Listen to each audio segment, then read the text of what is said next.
Trials and Tribulations, The Robinswood Story, Book 3. Written by Jean Grainger, narrated by Siobhan Waring.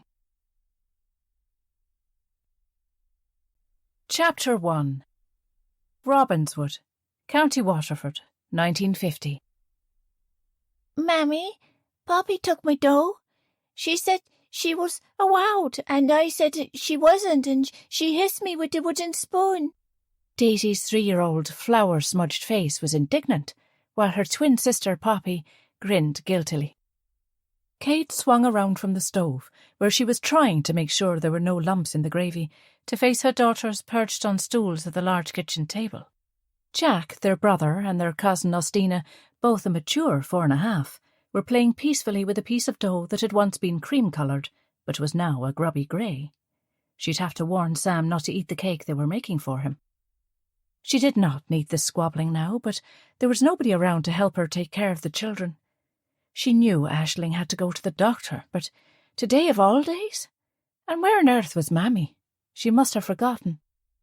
They had a large group of Americans booked in, the first big group they'd ever had at the hotel. The tourists were attending a summer school programme in Dungarvan on genealogy, but luckily one of the organisers had suggested Robinswood for the accommodation. They'd been managing to stay afloat, just about, since they opened Robinswood as a country house hotel last year, but if they could land big American groups, then that was going to be the making of them.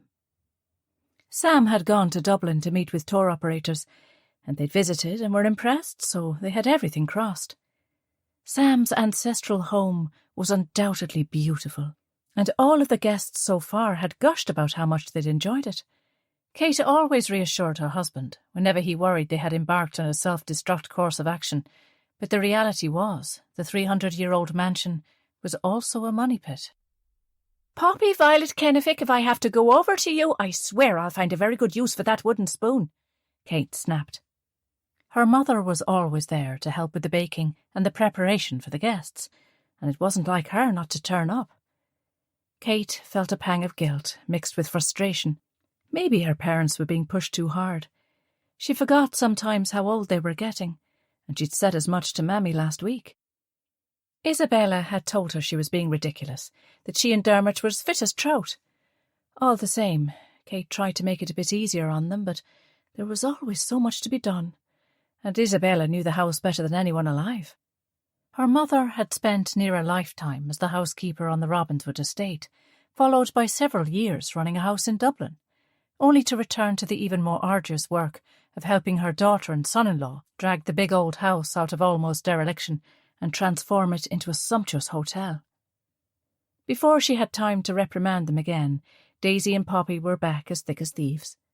They had their own language. Nobody had the faintest idea where they got it, and they spoke to each other incessantly, chatting and giggling in a kind of gibberish that they both appeared to understand perfectly. Jack, their brother, was a different personality, more like his father, quiet and sensitive. He trailed after Sam all over the estate, blissfully happy when his father was herding cows or tilling fields. One thing was sure, he wasn't being raised as if the title he would one day inherit exempted him from hard work, even at that young age. Everyone on Robinswood earned their keep, so being the 9th generation of the family to inherit the family seat had no bearing on how he was reared.